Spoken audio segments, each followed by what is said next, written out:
Hello friends, સ્વાગત છે તમારા બધાનું મારા રસોડામાં। તો આજે હું બનાવીશ સરસ મજાના મેથીના પરાઠા। એકદમ સરસ લેયરવાળા બને છે, ખૂબ જ સરસ ટેસ્ટી બને છે। અને તેની જોડે આપણે બનાવીશું આપણી કાઠિયાવાડની સ્પેશિયલ દહીં તિખારી। હા, મેથીના પરાઠા અને દહીં તિખારીનો જે ટેસ્ટ આવે છે સાથે ખૂબ જ સરસ લાગે છે। તો હું મારી આ બંને રેસીપી તમારી સાથે શેર કરીશ, પરંતુ તેની પહેલાં મારી ચેનલને હજી સુધીમાં સબસ્ક્રાઈબ ના કરી હોય તો પહેલાં જઈને મારી ચેનલને સબસ્ક્રાઈબ કરો, વિડીયોને લાઇક કરો અને શેર કરો। તો ચાલો સૌથી પહેલાં આપણે બનાવીશું મેથીના પરાઠા। તેના માટે આપણે લોટ બાંધીશું।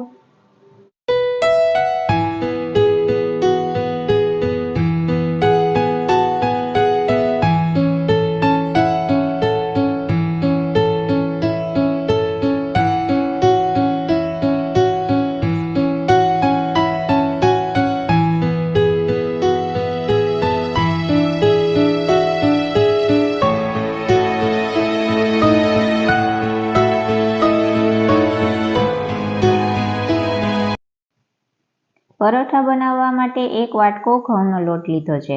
આપણે જે રોટલીનો રેગ્યુલર ઘઉંનો લોટ હોય છે બસ તે જ લીધો છે। હવે તેની અંદર આપણે નાખશું ચણાનો લોટ। 2 થી 2.5 ચમચી જેટલો ચણાનો લોટ લીધો છે। ચણાનો લોટ અને મેથીનું જે કોમ્બિનેશન છે તેનો ટેસ્ટ ખૂબ જ સરસ આવે છે, એટલે મેથીના પરાઠા ખૂબ જ સરસ બનશે જો તમે ચણાનો લોટ નાખશો તો। અને હવે આપણે તેની અંદર મસાલા એડ કરશું। તો સ્વાદ પ્રમાણે મીઠું લેવાનું છે, 1 ચમચી આપણે હળદર લેશું, 1 નાની ચમચી ધાણા જીરું પાવડર, 1 નાની ચમચી લાલ મરચું પાવડર અને ચપટી હિંગ લેશું, થોડો ગરમ મસાલો અને અજમા નાખીશું। અજમાનો ટેસ્ટ પણ ખૂબ જ સરસ આવે છે પરોઠામાં। અને 2 ચમચી જેટલું દહીં લેશું, જેનાથી આપણા પરોઠા ખૂબ જ સરસ ટેસ્ટી બનશે। અને મેથી લેવાની છે, આવી રીતના ચોપ કરી લેવાની છે। સરસ ધોઈ સમારી અને મીઠાવાળા પાણીમાં ધોઈને લેશો ને તો મેથીની કડવાહટ પણ નહીં રહે। થોડા કોથમીર લેશો, કોથમીરનો પણ ટેસ્ટ સરસ આવે છે મેથીના પરાઠામાં। અને 1 ચમચી જેટલું આપણે મોણ માટે તેલ લેશું। હવે આ બધું સરસ રીતના મિક્સ કરી દેવાનું છે। પહેલાં શરૂઆતમાં આપણે પાણી એડ નથી કરતા, બસ પહેલાં આવી રીતના હાથથી જ સરસ મિક્સ થઈ જાય એ પછી જ એમાં જરૂર પ્રમાણે પાણી નાખતું જવાનું છે અને લોટ બાંધતું જવાનું છે। તો આવી રીતના જ બસ લોટ આપણો મેથીના પરાઠાનો લોટ બનીને તૈયાર થશે। તમે જોઈ શકો છો આપણા મેથીના પરાઠાનો લોટ બંધાઈ ગયો છે, એકદમ સરસ। હવે આને બહુ કઠણ નથી રાખવાનો, આપણે જે પરોઠા બનાવતા હોય તેવો જ રાખવાનો છે। તો બસ 1 ચમચી જેટલું તેલ લઈ અને આ લોટને સરસ રીતના મસળી લેશું, જેનાથી આપણો પરોઠા ખૂબ જ સરસ ટેસ્ટી બનશે। તો બસ તમે જોઈ શકો છો આપણો લોટ સરસ મજાનો બંધાઈ ગયો છે। હવે આપણે તેને સેટ કરવા માટે 10 થી 15 મિનિટ માટે ઢાંકીને રાખી દેશું। હવે આપણે આપણી દહીં તિખારી બનાવીશું। તો તેના માટે એક ફ્રાય પેન લીધું છે, તેની અંદર 2 મોટી ચમચી જેટલું તેલ લેશું। હવે તેની અંદર આપણે રાઈ ઉમેરીશું। રાઈ તતડી જાય એટલે આખું જીરું, મીઠા લીમડાના પાન અને 2 ડુંગળી સમારીને લીધી છે તે એડ કરીશું। અને 1 લીલું મરચું સમારીને લીધું છે તે એડ કરશું। તમને તીખાશ ના ભાવતી હોય તો એવોઈડ પણ કરી શકો છો। 1 આદુનો ટુકડો લીધો છે તેને પણ નાખીશું અને સરસ રીતના આપણે સાતળી લેશું। હવે આપણે જે દહીં લેવાનું છે દહીં તિખારી માટે, તેની અંદર આપણે થોડા મસાલા એડ કરી દેશું। બસ ખાલી મીઠું, હળદર અને ધાણા જીરું પાવડર, આ મસાલા મિક્સ કરી અને પછી આપણે તેને દહીં તિખારીમાં દહીંને એડ કરશું। તેનાથી આપણું દહીં છે તે બિલકુલ ફાટશે નહીં, એટલે કે જે દહીં તિખારી સાવ ઢીલી થઈ જાય છે, દહીં ફાટી જાય છે તે નહીં થાય। એટલા માટે એની અંદર આપણે મસાલા આવી રીતના નાખી મિક્સ કરી અને પછી વઘારમાં દહીંને એડ કરશું ને એટલે દહીં તિખારી એકદમ સરસ બનશે અને દહીંનું ટેક્સચર પણ જળવાઈ રહેશે। તો બસ હવે આપણે તેની અંદર લસણવાળી ચટણી એડ કરી દેશું। લસણવાળી ચટણીનો ટેસ્ટ ખૂબ જ સરસ આવે છે દહીં તિખારીમાં। તીખાશ તમે તમારા પ્રમાણે લઈ શકો છો, વધારે ઓછી। તો બસ આને સરસ સાતળી લેશું। હવે તેની અંદર મીઠું, હળદર બસ થોડું ધાણા જીરું, ગરમ મસાલો. આપણે દહીંમાં તો મસાલા લીધા જ છે, તો બસ અત્યારે આપણે થોડા ઓછા મસાલા એડ કરીને તેને સાતળી લેશું. હવે આપણે જે દહીં તૈયાર કરેલું હતું મસાલાવાળું તેને એડ કરવાનું છે. હવે જ્યારે દહીં એડ કરશું ત્યારે આપણે ગેસની ફ્લેમ બંધ કરી દેવાની છે.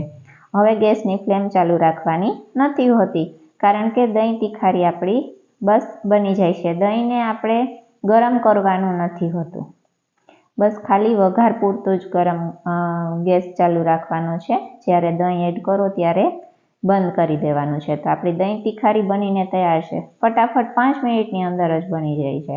બસ કોથમીર નાખી અને સાઈડમાં મૂકી દેશું.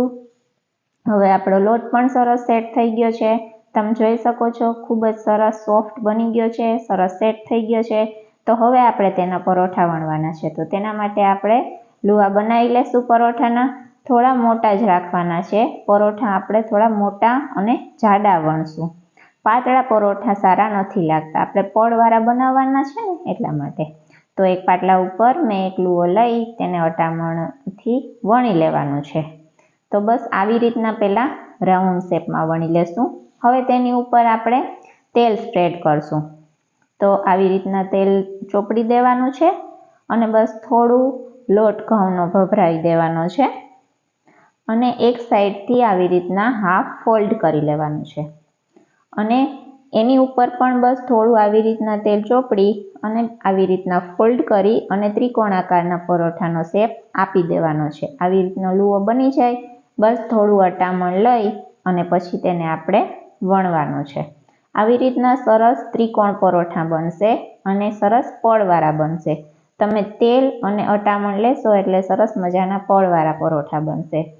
વણવા ટાઈમે ધ્યાન રાખવાનું કે શેપ આ જ રહેવો જોઈએ. ત્રિકોણ પરોઠા મેથીના ખૂબ જ સરસ લાગે છે એટલા માટે. તો તમે જોઈ શકો છો આપણો પરોઠા વણાઈ ગયો છે. બસ આવી જ રીતના બધા પરોઠા વણી લેશું. આવી રીતના થોડા જાડા રાખીશું એટલે ખાવામાં સરસ ટેસ્ટી લાગશે. તો હવે આપણે તેને શેકી લેશું. તેના માટે બસ એક તવો લીધો છે, તેની ઉપર પરોઠું આપણે શેકશું. એક સાઈડથી થોડુંક શેકાઈ જાય એટલે તેને આપણે પલટાવી અને તેની ઉપર ઘી ચોપડી લેશું. બસ થોડું ચડી જાય ને એટલે પલટાવી લેવાનું છે. આવી રીતના ઘી લગાડી સ્પ્રેડ કરી અને બીજી સાઈડ પણ એ જ રીતના આપણે કરશું. હવે બીજી સાઈડ પણ આપણે ઘી લગાડી અને સરસ સ્પ્રેડ કરી દેશું. બસ આવી રીતના ઘીમાં જે પરોઠા શેકાય છે ને તેનો ટેસ્ટ ખૂબ જ સરસ ટેસ્ટી આવે છે. તમે તેલમાં પણ શેકી શકો છો, બટરમાં પણ શેકી શકો છો. તમે તમારી ટેસ્ટ પ્રમાણે બનાવી શકો છો. તો તમે જોઈ શકો છો સરસ મજાનું પરોઠું આપણું ચડી ગયું છે.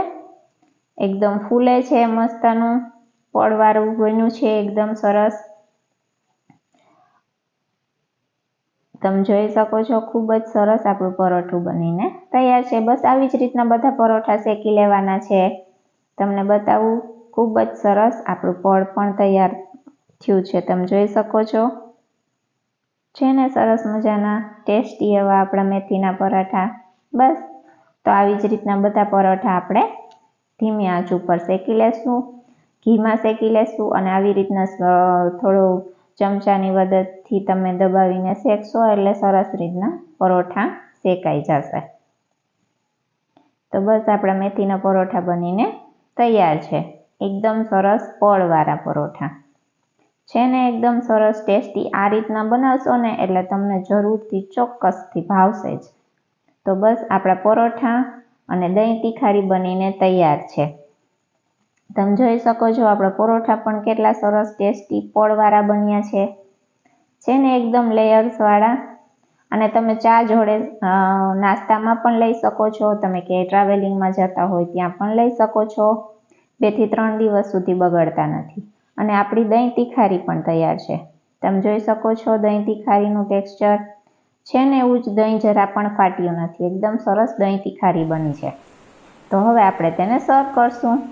તો બસ મારી જો આ રેસીપી તમને પસંદ આવી હોય, મારો વિડીયો પસંદ આવ્યો હોય તો ચેનલને સબસ્ક્રાઈબ કરજો, વિડીયોને લાઈક કરજો અને શેર કરજો. મળું છું નેક્સ્ટ વિડીયોમાં નેક્સ્ટ રેસીપી સાથે.